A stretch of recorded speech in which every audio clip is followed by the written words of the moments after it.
गायत्री मंत्र हमारे साथ साथ। ओम भूर्भुवः स्वः तत्सवितुर्वरेण्यं भर्गो देवस्य धीमहि धियो यो न प्रचोदयात्। सीपों और बांसों की शिकायत।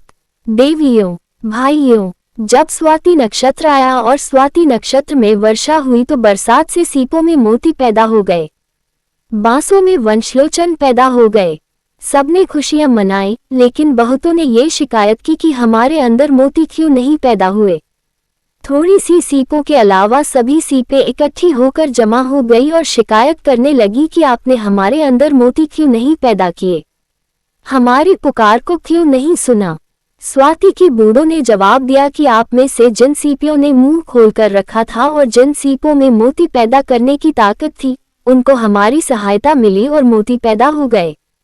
जिन सीपों की बनावट ऐसी नहीं थी कि उनमें मोती पैदा किए जा सके और जिन सीपों ने मुंह नहीं खोले, वे खाली हाथ रह गईं और खाली हाथ रहना पड़ेगा। जिन बांसों के पेड़ों के अंदर सुराख नहीं थे, उनमें वंशलोचन पैदा नहीं हो सका। पेड़ों की शिकायत अपनी जगह पर कायम और स्वाति बूंदों की सफाई अपनी जगह पर कायम। ये शिकायतें तो होती रहेंगी और होती रहनी चाहिए कि हमने भगवान की भक्ति की, पूजा की, उपासना की, जप अनुष्ठान किए, फिर भी हम खाली हाथ रह गए। शिकायत अपनी जगह पर सही और जवाब एवं समाधान अपनी जगह पर सही है।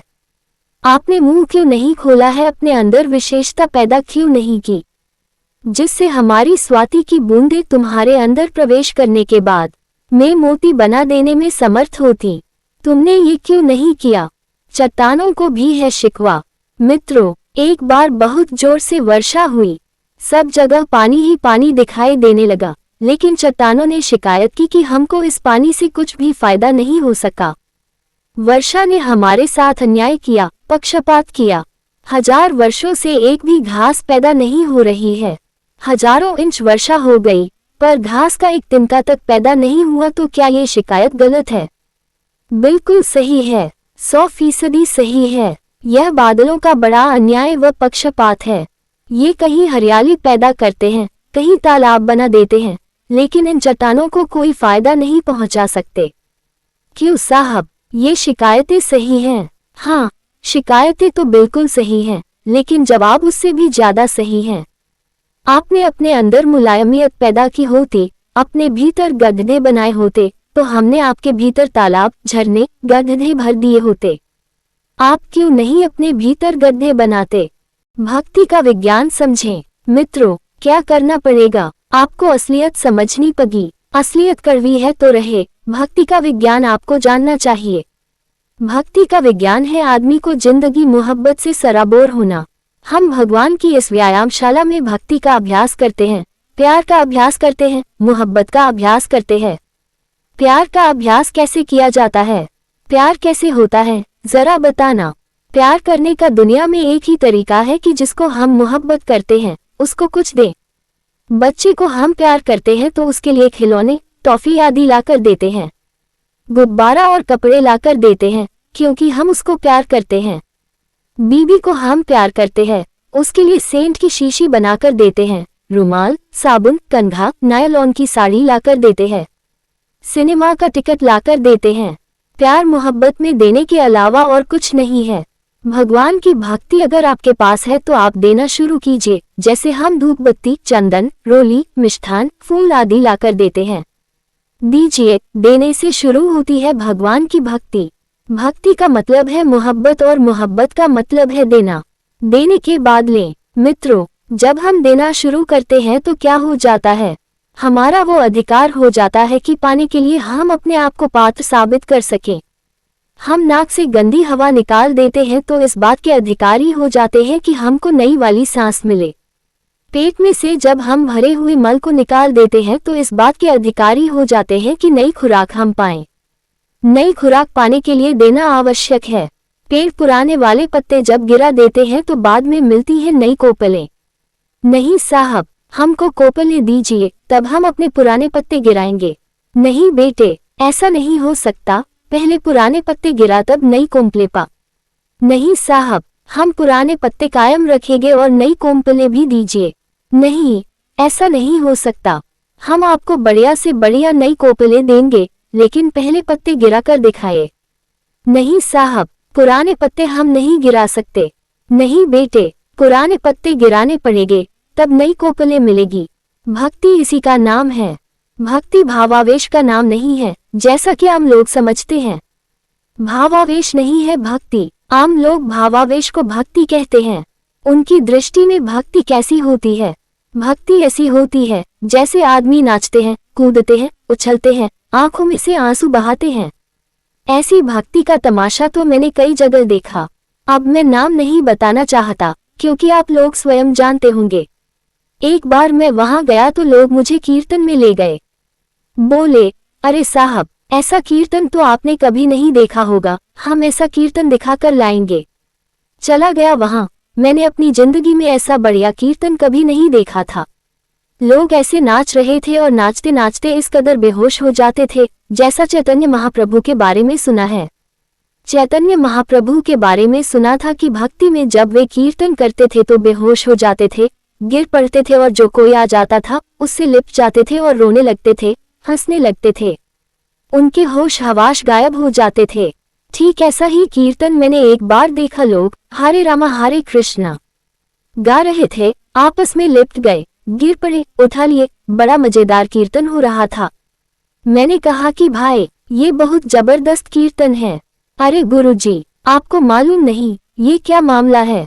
क्या है बताए? रविवार का दिन है, इन्होंने सुबह ही सब इंतजाम कर रखा है। ये लोग वकील, मुंशी आदि बहुत बड़े लोग हैं और ये सब शराब पीते हैं। शराब पी करके इन्होंने इसे भक्ति का रूप बना लिया है।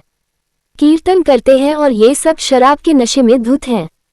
धुत होकर हरे रामा हरे कृष्णा कर रहे हैं, उछल कूद कर रहे हैं, आंसू टपका रहे हैं, कह रहे हैं भावावेश आ गया, भक्ति का भूत आ गया, भूत की भक्ति आ गई। क्या यही भक्ति है? पागल कहीं का। मित्रों, भक्ति ऐसी नहीं हो सकती। भक्ति का इन भावों से कोई ताल्लुक नहीं है। ये क्षणिक आवेश है। अभी क्षण भर में प्रेम का आवेश आ सकता है और अभी क्षण भर में बुराई का आवेश आ सकता है। आवेशों में कोई दम नहीं है और न कोई सार्थकता है। हाँ, है तो निरर्थकता मात्र। मित्रों, भक्ति का ताल्लुक जैसा आम लोगों ने समझा है वैसा है नहीं। गुरुजी, पहले हमको भगवान पर बड़ा प्यार आता था, पर अब तो ठंडा हो गया। बेटे, वो तो भावावेश है। जब किसी आत्मीय व्यक्ति की मृत्यु हो जाती है तो आदमी को बड़ा रोना आता है। 6 महीने बाद जब कोई पूछता है कि आपके पिताजी मर गए थे तो वही कहता है कि हाँ साहब, पिताजी बुढ़े थे और मर गए। अब तो हमारा सारा काम चल रहा है, तब तो हमें बड़ा रोना आता था। रोना क्या है? भावावेश है। इसी तरह विवाह हुआ था को बड़ी खुशी हो रही थी, बड़े उछल रहे थे कि आज विवाह हो रहा है। विवाह हुए 2 वर्ष हो गए। क्यों साहब, विवाह का दिन है, आज तो प्रसन्न है। अरे साहब, विवाह क्या हुआ? आफत आ गई, बीबी आ गई, बाल बच्चे हो गए, अब तो कोई खुशी नहीं है। उस दिन तो कितनी खुशी थी। भावावेश कभी टिकाऊ नहीं होता है। भक्ति एक दर्शन, एक विज्ञान। साथियों, भावावेश कभी किसी के टिकाऊ नहीं हो सकते। भावावेश जाएगा तभी भक्ति आएगी। भक्ति को अगर आप भावावेश मानते हैं तो मैं कहता हूं कि आप गलती पर हैं। भक्ति का अर्थ आप नाचकूद मानते हैं और नाचकूद कर भगवान को पाने का स्वान बनाते हैं तो मैं कहूंगा कि यह आपका विशुद्ध भावावेश है और अज्ञान है। भक्ति एक सिद्धांत पर टिकी हुई है। भक्ति एक आदर्श पर टिकी हुई है। भक्ति एक फिलॉसफी है। भक्ति एक जीवन की प्रक्रिया है। अगर आप उसको ग्रहण कर सकते हो तो मैं आपको वचन दे सकता हूँ, विश्वास दिला सकता हूँ कि भक्ति आपका फायदा करके जरूर दिखाएगी और भक्ति के चमत्कार आपको जरूर देखने को मिलेंगे, लेकिन भक्ति सही होनी चाहिए। भक्ति का यही अज्ञान इस समय सब जगह फैला हुआ है। भक्त और भक्ति दोनों ही डूबने वाले हैं। मित्रों, भक्ति का एक इतिहास मैं देखता हूँ कि पिछले दिनों इसका कितना बड़ा रिएक्शन हुआ था, कितनी बड़ी प्रतिक्रिया हुई थी। ऋषियों ने, तत्वदर्शियों ने कहा था कि ऐसी भक्ति बेकार है, हटाओ इस भक्ति को जो व्यक्ति को कर्तव्य विमुख बनाती हो। मित्रों, जब भगवान भक्ति के बिना प्रसन्न नहीं हो सकते तो चलिए हम भक्ति के धुर्रे उखाड़ते हैं। भगवान बुद्ध आए, उनने शून्यवाद की स्थापना की। शून्यवाद माने नास्तिकवाद। नास्तिकवाद माने भगवान ऐसा नहीं है जो खुशामद से पाया जा सकता हो, चापलूसी से पाया जा सकता हो। भगवान बुद्ध की सारी फिलॉसफी पढ़िए, वह शून्यवाद फिलॉसफी है। उन्होंने कहा कि कोई भगवान नहीं है, शून्य है। उन्होंने भगवान को मानने से इनकार कर दिया और कहा कि दुनिया में कोई भगवान नहीं है।